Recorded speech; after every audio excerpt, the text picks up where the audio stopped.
इसलिए माँ बाप के साथ अदल करें, उनका अदब करें, उनकी ताजीम करें। फिर उनके साथ एक अदल की सूरत यह है कि वहीं इताअत करें जहां अल्लाह ताला और उसके रसूल का हुक्म मौजूद हो और कुरान और हदीस की मुखालफत लाजिम ना आ रही हो। अगर माँ बाप की ऐसी इताअत की कि जिसमें कुरान और हदीस का खिलाफ लाजिम आए तो ये माँ बाप के साथ अदल नहीं है, उन पर भी जुल्म है, अपने ऊपर भी जुल्म है। अदल की जिद है जुल्म। तो बाज़ औक़ात माँ बाप अपने बच्चों को एक नाजायज काम का हुक्म दे रहे होते हैं, एक नहीं कई नाजायज काम का हुक्म दे रहे होते हैं। नबी करीम ने वाज़े फरमाया कि अल्लाह ताला की नाफरमानी में किसी मखलूक की इताअत जायज नहीं है। माँ बाप कहें बेटा दाढ़ी मत रखो, लेकिन आपके नबी ने फरमाया दाढ़ियां बढ़ाओ, मुझसे छोटी करो और यहूदियों की सूरत मत बनो। माँ का कहना माने कि रसूल का कहना माने, माँ की बात माने या रसूल की बात माने, रसूल की बात माने या उस माँ की बात माने जिसको माँ का मकाम भी मेरे कदमों की बरकत से मिला है। अगर सरकार ये तालीम माँ बाप की बयान ना फरमाते तो माँ बाप को भी अजमत ना मिलती। लेकिन हम कहते हैं मेरी माँ कह रही है ना, इसलिए मैं हराम भी कमाऊंगा, बीवी गलती पर नहीं होगी तब भी उसके मुंह पे तमाचा मारूंगा, तब भी उसको जुल्म करूंगा, तब भी उसको माँ बहन की गालियां बकूंगा। माँ बाप कहेंगे मैं हराम कमा के लाऊंगा, माँ बाप कहेंगे मैं हर गलत काम करने के लिए तैयार हूं। ये आप अदल नहीं कर रहे, ये आप जुल्म कर रहे हैं। आला हजरत ने फरमाया माँ बाप का आपस में झगड़ा हो जाए, औलाद को यह हक हासिल नहीं है कि किसी एक का साथ देकर दूसरे फरीक की मुखालफत करे। फरमाया जिसकी मुखालफत करेगा जहन्नम में जाएगा। वो मियाँ बीवी हैं, उन्हें अल्लाह के हवाले कर दे, मैदान माशर में वो खुद जवाब दे हैं। हमें न्यूट्रल रहने का हुक्म है। और फरमाया कि अगर माँ या बाप में से कोई एक इस पर नाराज होता हो कि तू मेरा साथ क्यों नहीं दे रहा, फरमाया उनको नाराज होने दें। ऐसी नाराजगियां अल्लाह की बारगाह में बिल्कुल काबिल इल्तिफात नहीं, बिल्कुल मकबूल नहीं। बाद वक़्त हम कहते हैं कि जो मैं माँ की बात नहीं मानता ना, दाढ़ी रखने की कोशिश करता हूँ, माँ बद्दुआएं देती है और माँ कहती है मैं तुझे दूध भी नहीं बख्शूंगी। तो मैं कहता हूँ पहले तो दायरा अदब में रह के कहे कि माँ अम्मी दूध बख्शना कोई फर्ज या वाजिब नहीं है, ना बख्शवाना, ना ये किसका कोई शरई तस्वुर है, तो ये ब्लैकमेल ना करें।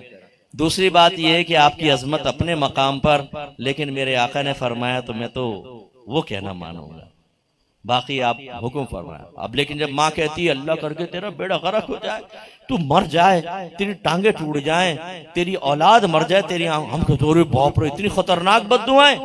कोई बात नहीं, अल्लाह नाराज हो, रसूल नाराज हो, उनको उनकी नाराजगी मोल ले लेते हैं, माँ नाराज नहीं होनी चाहिए। गलत, बिल्कुल गलत। अदल ये है कि अपने माँ बाप को गुनाह ना करने दें और गुनाह में ताउन ना करें। ऐसे ही जो पेरेंट्स मुझे सुन रहे हैं, अभी यहाँ बैठे हुए हैं, बहने पर्दे में हैं और जो बाद में रिकॉर्डिंग सुनेंगे, अपनी औलाद में अदल से काम लेना चाहिए।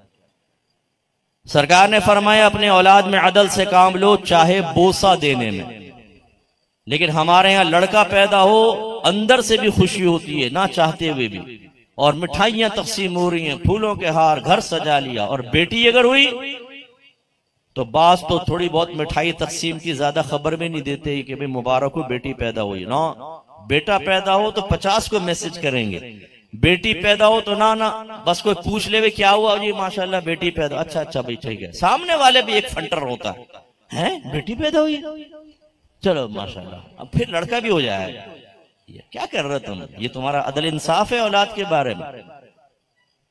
मेरे आका सल्लल्लाहु अलैहि वसल्लम ने फरमाया अगर मैं औलाद में किसी को किसी पर फौक़ियत देता तो बेटियों को बेटों पर फौक़ियत देता।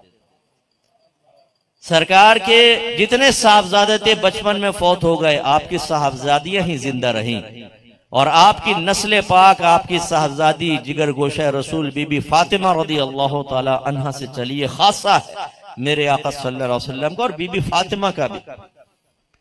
सरकार अपनी बेटी की इतनी ताजीम करते थे, खड़े हो जाते थे, उनके लिए अपनी चादर बिछा दिया करते थे, जगह छोड़ दिया करते थे। और हमारा मुसलमान जमाने जहलियत में जी रहा है।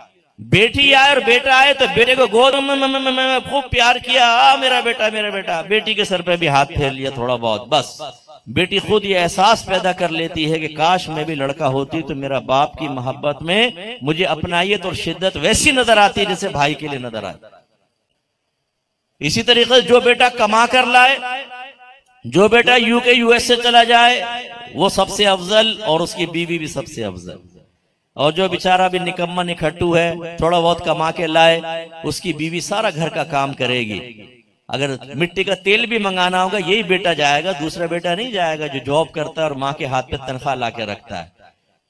ये बेइंसाफियां, ये अदल के खिलाफ ये चीजें हो सकता है माँ बाप के लिए काबिल गरीब, लेकिन आपको हक हासिल नहीं है कि आप जाकर माँ बाप के सीने पर चढ़ के गुफ्तगू करें, बिल्कुल नहीं। सरकार ने इरशाद फरमाया माँ बाप तुम्हारी मफहूम ये है कि जन्नत है या दोज़ख, उनकी नाफरमानी ना करो। एक सहाबी ने पूछा या रसूलल्लाह व इन ज़लमाहु, अगर माँ बाप उस लड़के पर जुल्म करें, फरमाया व इन ज़लमाहु व इन ज़लमाहु व इन ज़लमाहु, अगरचे वो जुल्म करे, अगरचे वो जुल्म करे, अगरचे वो उस पर जुल्म करे, उनका मामला अल्लाह पर छोड़ दो।